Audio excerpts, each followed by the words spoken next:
नमस्कार। वंदे मातरम, वो गीत जिसने आजादी की लड़ाई में देशवासियों के भीतर राष्ट्रभक्ति की अलख जगाई, लेकिन आज यही राष्ट्रगीत सियासत के केंद्र में है। दिल्ली के कांग्रेस मुख्यालय से शुरू हुआ विवाद अब बीजेपी और कांग्रेस के बीच बड़ा राजनीतिक मुद्दा बन चुका है। बीजेपी का आरोप है कि कांग्रेस ने वंदे मातरम के पूर्ण गायन का अपमान किया और इसकी वजह वोट बैंक की राजनीति है। कांग्रेस का जवाब है, कोई अपमान नहीं हुआ, पार्टी सिर्फ 1937 की ऐतिहासिक परंपरा का पालन कर रही है।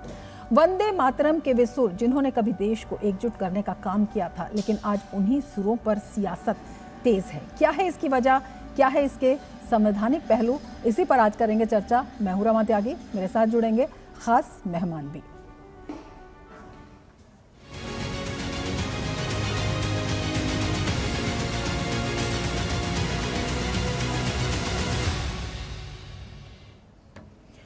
तो क्या है आखिर ये पूरा मामला, ये पूरा विवाद, उस पर सबसे पहले आपको दिखाते हैं ये खास रिपोर्ट।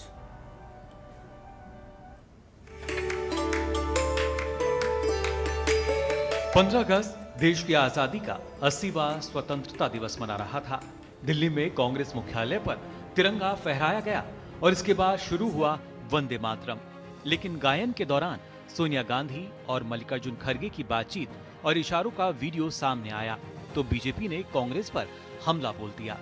अमित मालवीय समेत बीजेपी नेताओं ने आरोप लगाया कि वंदे मातरम का पूरा गायन रोकने की कोशिश की गई।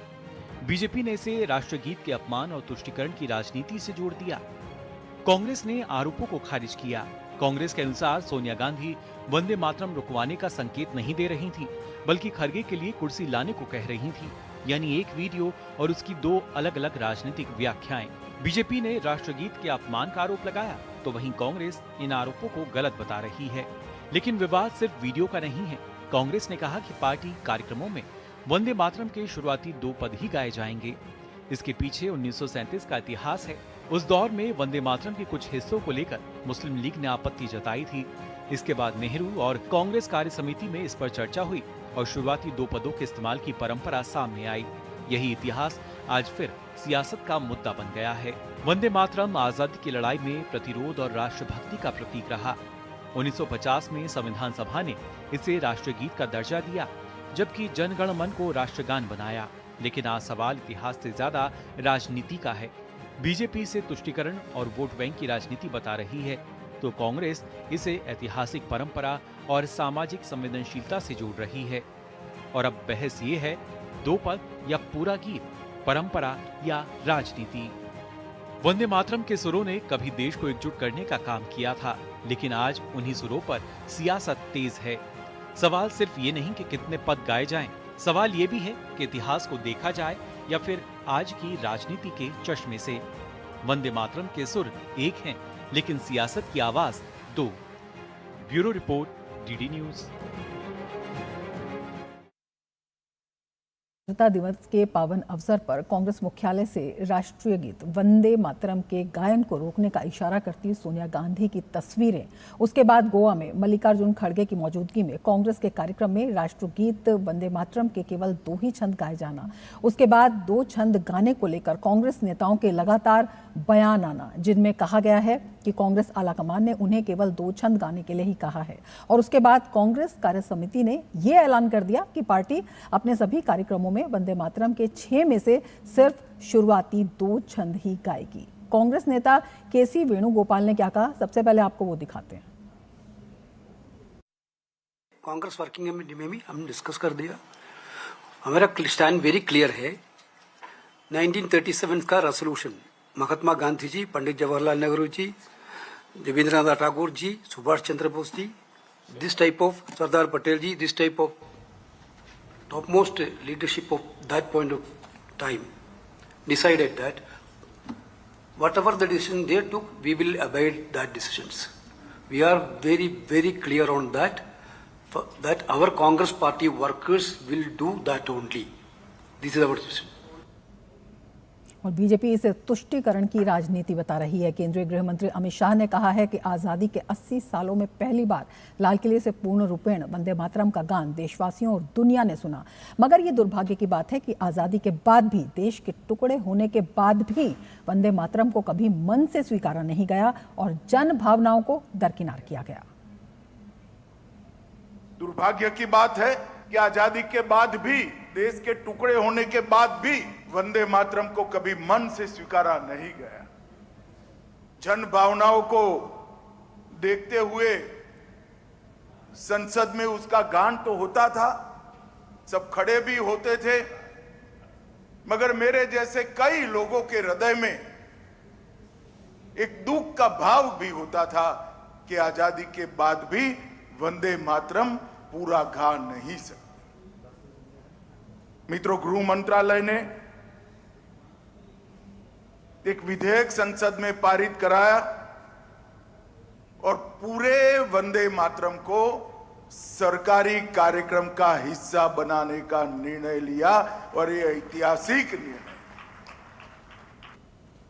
तो बीजेपी ऐतिहासिक बता रही है वंदे मातरम पर कानून को, लेकिन कांग्रेस का कहना है कि ये भावनात्मक मुद्दा है उनके लिए। क्या कुछ है इसकी वजह और किस तरह से इसका विश्लेषण किया जाए? दो खास मेहमान हमारे साथ मौजूद हैं। DK दुबे जी हमारे साथ मौजूद हैं, कानूनी विशेषज्ञ हैं, और रामकृपाल सिंह जी हमारे साथ मौजूद हैं, वरिष्ठ पत्रकार हैं। दोनों ही मेहमानों का हम स्वागत करते हैं। दुबे जी, सबसे पहला सवाल आपसे ही करना चाहते हैं। जब वंदे मातरम पर कानून बन चुका है, क्या कुछ इसका प्रोटोकॉल कहता है, क्या कुछ ये कानून कहता है, और उसके बाद कांग्रेस CWC का इसमें निर्णय निकाल लेना कि केवल 2 छंद ही इसके गाए जाएंगे, और जिस तरह से देखा आपने स्वतंत्रता दिवस के अवसर पर केवल 2 छंद गाए गए और वहां से सोनिया गांधी साफ इशारा करती हुई दिखाई देती हैं।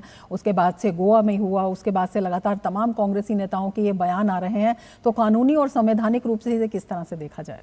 देखिए, जैसे वो स्टेटमेंट दे रहे हैं ना कि परंपरा बनाम कानून, तो मैं समझता हूं कि कॉन्स्टिट्यूशन का आर्टिकल 13 ये कहता है कि अगर कानून बन चुका है तो अब कानून के ऊपर परंपरा नहीं हो सकती।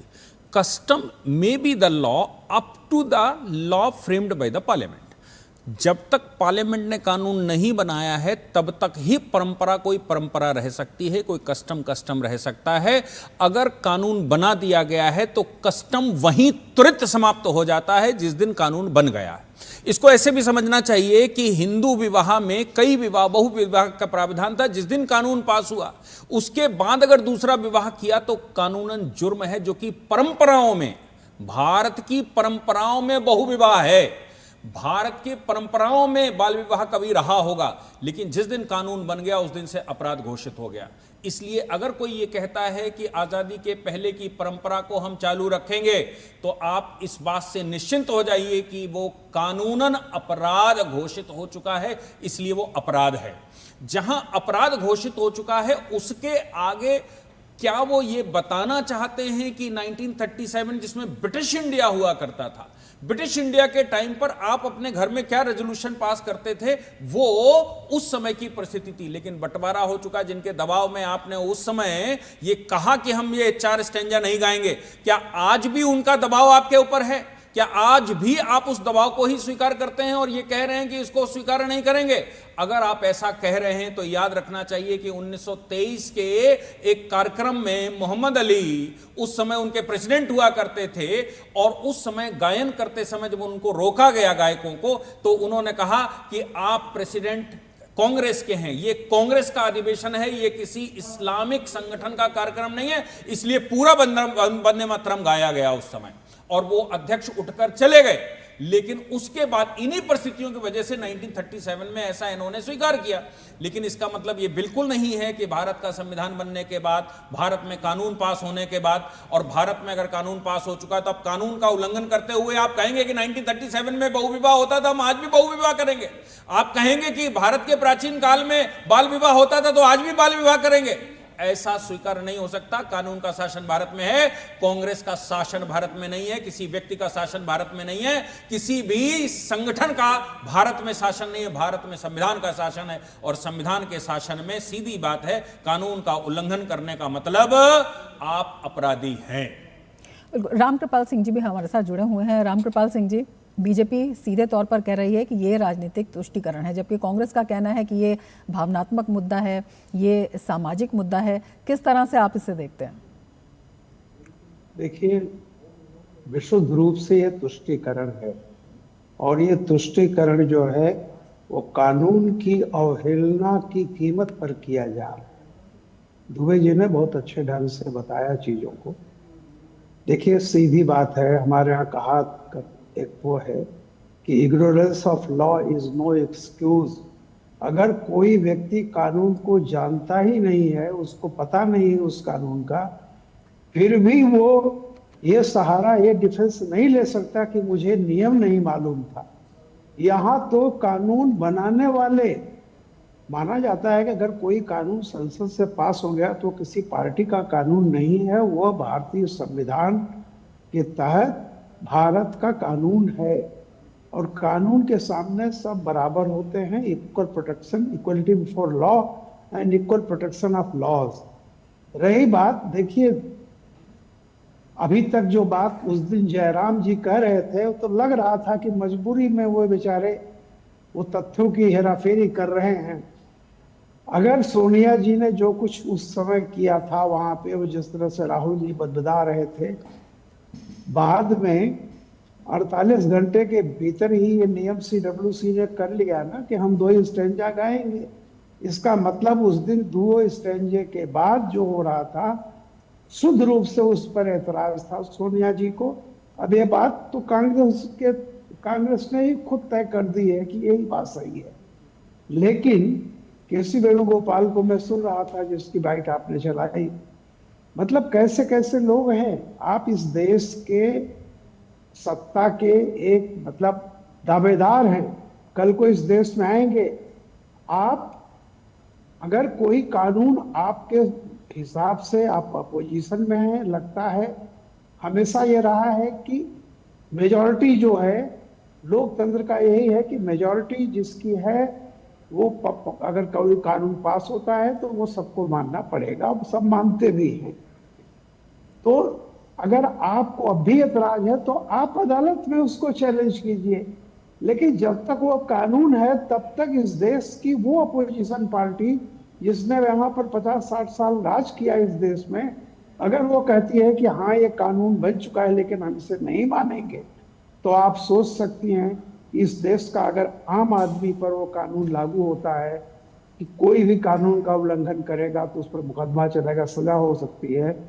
तो ये VIP लोगों पर, जो लोग खुद कानून बनाते हैं, अगर वही कानून नहीं मानेंगे तो इनके लिए फिर क्या है। और ये तुष्टीकरण का बिल्कुल शुद्ध रूप है। देखिए जब गाया था, खुद रविन्द्रनाथ टैगोर ने इस पूरे गीत को गाया था, लेकिन जब 1937, कांग्रेस से भूल जाती है कि 37 और 47 के बीच 10 साल का फर्क है। 37 में किसी ने कल्पना नहीं की थी, इसलिए लोगों ने मान लिया था एक दबाव में चल के कि चलो साथ जीना है, साथ रहना है, साथ मरना है। तो ये बात की गई थी कि देश अक्षुण्ण रहे, कोई हमारे अंदर जो परस्पर मतभेद हैं, मान लिया था उस समय। जो तर्क आज दिए जा रहे हैं कि उसमें रविन्द्रनाथ टैगोर भी थे, सुभाष चंद्र बोस भी थे, फलाना थे, भाई 37 की बात थी ना। जब 47 में धर्म के नाम पर 2 बंटवारा हो गए, उसके बाद कौन सा दबाव है? तब भी आप 37 की बात करेंगे? 47 की बात कीजिए ना। 47 में किस आधार पर बंटवारा हुआ था? सरदार पटेल ने कहा था कि जो लोग कल तक पाकिस्तान की बात करते थे, 24 घंटे में उनका हृदय परिवर्तन हो गया। तो आप सोचिए कि ये चीजें तो तथ्य है ना। आज हम सेकुलर सही जो भी आप कह लीजिए, लेकिन इस देश में जो कानून बना, राजीव गांधी ने अपने समय में प्रचंड बहुमत होते हुए क्या किया था? पूरी की पूरी साहबानों के मामले में पूरा कानून पलट दिया था, सुप्रीम कोर्ट का फैसला पलट दिया था, नया कानून बनाया। देश ने माना ना उस नए कानून को, तब तक चला जब तक कि भारतीय जनता वर्तमान सरकार ने 3 तलाक कानून नहीं पास किया, मतलब उसको अवैध नहीं करार किया। तो ये जो चीजें होती हैं समय के हिसाब से, मुझे तो इस बात का दुख है कि लोग तथ्यों पर क्यों नहीं बात करते हैं। कांग्रेस पार्टी को बिल्कुल इन्हीं तथ्यों पर चर्चा जारी रहेगी, लेकिन उससे पहले ले लेते हैं एक ब्रेक। बने रहिए TG न्यूज के साथ।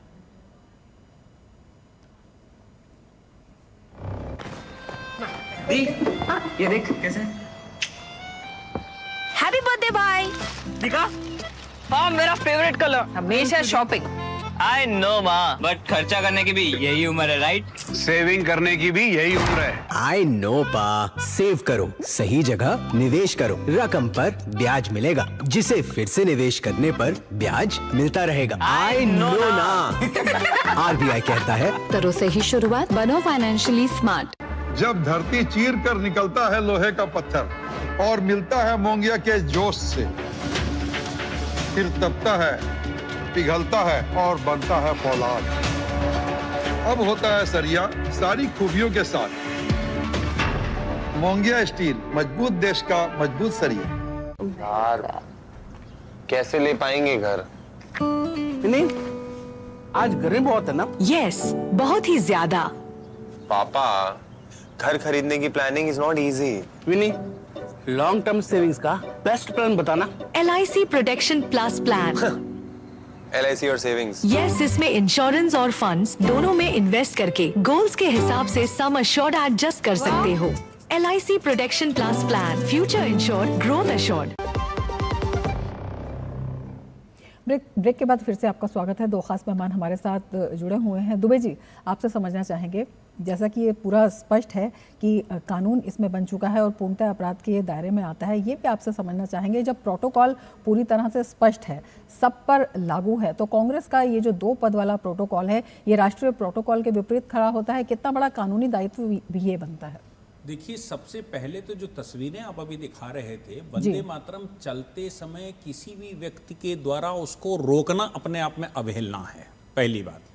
दूसरी बात, वंदे मातरम जो हमारा नेशनल ऑनर एक्ट बनाया है, उसमें आपको सावधान की मुद्रा में खड़े होना होता है, और वो हाथ हिलाकर यूं यूं या जो भी इशारे कर रहे हैं, ये अपने आप में अपमान है, इस पर तो तुरंत मुकदमा होना चाहिए।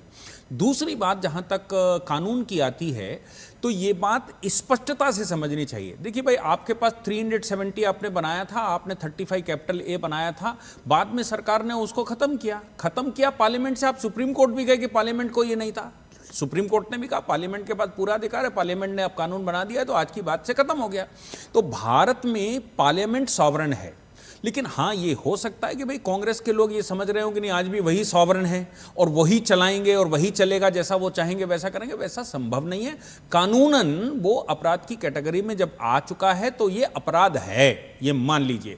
आप पहले क्या करते रहे, आपके विचार में क्या है, आपके मन में क्या है, आप उसको कैसे बदलेंगे, ये भविष्य में सत्ता आने के बाद आप फिर से उसको जैसा चाहे वैसा कर लीजिए। कोई राजनीतिक दल मन मुताबिक इसमें बदलाव नहीं कर सकता, नहीं कर सकते। वो तो कानून है, कानून में आप अपने हिसाब से कैसे कर लेंगे? कानून तो कानून है, इसको सुप्रीम कोर्ट आगे कर सकता है। अलग से अपनी पार्टी का कानून या अलग से अपनी पार्टी का नियम इस विषय में नहीं बनाया जा सकता है, आपके कहने का ये मतलब है? बिल्कुल एग्जैक्टली। देखिए, एक बात समझ लीजिए, मेरे घर में मैं क्या नियम बनाता हूं, लेकिन मैं अपने परिवार के साथ झगड़ा तो नहीं कर सकता। अगर करूंगा तो फिर ये तो कानून के कैटेगरी में आ जाएगा। मैं अगर दूसरा विवाह करता हूं कल को, तो ये तो कानूनन जुर्म हो जाएगा, या कोई भी करता है कानूनन जुर्म हो जाएगा। भाई कानून अब वो कह सकता है कि ये मेरे बच्चे हैं, हम इनका दूसरा विवाह करना चाहते हैं, ये मेरे बच्चे हैं, हम इनका माइनर विवाह करना चाहते हैं। कोई ऐसे कह सकता है कि भाई मेरा परिवार है, आपको क्या। लेकिन हकीकत ये है कि कानून बनने के बाद अब वो व्यक्तिगत नहीं रहा, वो देश का कानून हो गया है। प्रत्येक व्यक्ति को, प्रत्येक का मतलब प्रत्येक व्यक्ति को उसका पालन करना ही होगा। नहीं हो करेगा, इसीलिए पीनल प्रावधान रखे गए हैं 3 साल तक की सजा के। वो 3 साल तक की सजा इसलिए नहीं रखी गई कि आप कहेंगे हम चाहें तो करें, चाहें तो ना करें। इसलिए रखी गई है कि अगर आप नहीं करेंगे, आप उसकी अवहेलना करेंगे, तो 3 साल तक की सजा के प्रावधान हैं। इसलिए ये प्रावधान पीनल रखे जाते हैं। बिल्कुल। रामकृपाल सिंह जी, जब पूरी तरह से स्पष्ट है, ये कानून है, सजा का प्रावधान है और सभी के लिए एक समान है, उसके बावजूद कांग्रेस का ये फैसला लेना, इसके बाद आप देखते हैं, अगर वो दृश्य देखते हैं, उसके बाद एक स्टेटमेंट ये भी आया था कांग्रेस की तरफ से कि स्वास्थ्य वजहों की वजह से कुछ चेयर मांगी जा रही थी, और उसके बाद फिर से दोबारा से कुछ कैलकुलेशन किया गया और उसके बाद जो है ये फैसला लिया गया कांग्रेस की कार्य समिति के द्वारा। क्या आपको लगता है कि राजनीतिक आकलन इसमें किया गया? देखिए, निश्चित रूप से आप एक जानती हैं कि एक होता है विक्टिम कार्ड, कि अगर कानून तोड़ के भी जनता की निगाह में अगर हम बेचारे हो सकते हैं। नहीं, एक सवाल ये भी आता है, क्या कोई राजनीतिक दल कानून से ऊपर है? नहीं, कानून से ऊपर तो रमा जी, आप भी जानती है कानून से ऊपर तो कोई भी नहीं होता है। आप ये देखिए कि जो भी कानून बने, जो भी बनाए गए, चाहे इंदिरा जी ने बनाया, उन्होंने हमारा ये पूरा जो है प्रीएम्बल चेंज किया, उसमें सेकुलर और सोशलिस्ट शब्द डाले, माना गया ना, हमने माना ही, आज तक मान ही रहे हैं। राजीव गांधी ने शाहबानो के केस को में जो सुप्रीम कोर्ट का फैसला था पलट दिया, कानून बनाया, वो कानून माना ना देश ने। तो पार्टी कोई ऐसा कर नहीं सकती। लेकिन जो आपने कहा ना कि देखिए इस देश में कुछ लोग सोचते हैं कि वो कानून की अवहेलना करके भी अगर जनता की सहानुभूति कहीं पा सकते हैं। जनता तो नहीं, जिस वोट बैंक की निगाह उन पर है, उनकी है, अगर उसके बीच में वो पॉपुलैरिटी गेन कर सकते हैं तो थोड़ा सा वो तो चाहेंगे कि कोई कल को मुकदमा हम पर किया जाए और हम एक्शन लिया जाए उससे और हम ज्यादा होंगे। तो सरकार भी ये जानती है कि ये मामला ऐसा है कि वो एक तरह से दिखाना चाहते हैं कि हम आपके बड़े हमदर्द हैं और हमने आपके लिए कितना त्याग किया। ये वोट बैंक की राजनीति है, लेकिन कितना सफल होगी कितना विफल होगी ये तो आने वाला लेकिन राष्ट्र गौरव पर वोट बैंक की राजनीति ये भी अपने आप में बड़ा सवाल है। डीके दुबे जी, आपसे समझना चाहेंगे, अगर 1937 के ऐतिहासिक तर्क की बात कांग्रेस कर रही है तो वो भी कहीं ना कहीं कांग्रेस के एक तरह से खिलाफ जाता है, क्योंकि ये कहकर बचाव इसका किया जा रहा है 1937 की CWC बैठक में टैगोर की सलाह पर केवल कोई शुरुआती छंद गाने का निर्णय लिया गया। लेकिन अगर दस्तावेज देखते हैं तो उसमें साफ तौर पर पंडित नेहरू ने ही लिखा है कि जिन्ना की सलाह पर कि कुछ विशेष वर्ग जो है इस पर आपत्ति कर सकते हैं। तो ये अपने आप में कांग्रेस अपने ही तर्कों में कहीं ना कहीं घिरती हुई नजर आती है, संवैधानिक रूप से भी अगर इसे देखें तो। अच्छा, मुझे एक बात समझ नहीं आती, जब कॉन्स्टिट्यूशन हमारा पास हुआ था, कॉन्स्टिट्यूशन से पहले गवर्नमेंट ऑफ इंडिया 1935 हुआ करता था। तो गवर्नमेंट ऑफ इंडिया 1935 का अगर कोई प्रावधान है तो क्या आज भी वो हमारे नए संविधान में ना होते हुए भी लागू कर देंगे क्या? इसको दूसरे शब्दों में समझना चाहिए कि उस समय नेहरू रिपोर्ट आई थी। नेहरू रिपोर्ट आई थी कि भाई भारत में संविधान कैसा हो, वो पंडित मोतीलाल नेहरू ने पास की थी। उसको ही आधार बनाकर उस समय कांग्रेस ने कहा था कि भाई हम इसको संविधान मानेंगे। तो क्या आज भारत का संविधान बनने के बाद नेहरू रिपोर्ट भारत का संविधान होगी? क्योंकि वो भी तो कांग्रेस के रेजोल्यूशन से ही पास हुआ था, वो भी तो कांग्रेस के रेजोल्यूशन से फुल बहुमत के साथ हुआ था कि भाई इसको हम संविधान की तरह अडॉप्ट करेंगे और यही होना चाहिए। जब वो सब चीजें जा सकती हैं और आज के संविधान में 1935 का संविधान, कांग्रेस के पुराने रेजोल्यूशन और उस समय की नेहरू रिपोर्ट या जिसको कॉन्स्टिट्यूशन, नेहरू कॉन्स्टिट्यूशन कहा गया था, वो सब जा सकते हैं क्योंकि कॉन्स्टिट्यूशन आ चुका है। तो फिर वो 1937 का रेजोल्यूशन कैसे हो सकता है जिस रेजोल्यूशन में आप कहते हो कि हम केवल इतना करेंगे और इतना नहीं करेंगे? भाई वो सारी चीजें कॉन्स्टिट्यूशन बनने के बाद वो सब इररेलेवेंट हो गई, उनकी कोई आज रेलिवेंस ही नहीं है। वो केवल इतिहास का पन्ना हो सकता है, कानून का हिस्सा नहीं हो सकता। कानून का हिस्सा सिर्फ वो हो सकता है जो संसद ने पास किया है। कानून का हिस्सा सिर्फ वो हो सकता है जो ऑनरेबल सुप्रीम कोर्ट या किसी हाई कोर्ट ने ऑर्डर करके किया है। कानून का हिस्सा वो नहीं हो सकता जो आपके व्यक्तिगत रेजोल्यूशंस हो या आपके पूर्वजों के कोई मंशा हो। याद रखिएगा कि डॉक्टर अंबेडकर ने उस समय जब संविधान बनाया था तो 25 नवंबर सन 1949 को उनका स्टेटमेंट आया था और उन्होंने कहा कि आज के बाद जो कुछ भी पहले हो चुका है वो इतिहास का हिस्सा रहेगा। आज के बाद ये संविधान ही भारत के लिए धर्म है। भारत का धर्म अगर कोई एक है तो भारत का संविधान है। संविधान के ऊपर ना पुराण है ना कुरान है।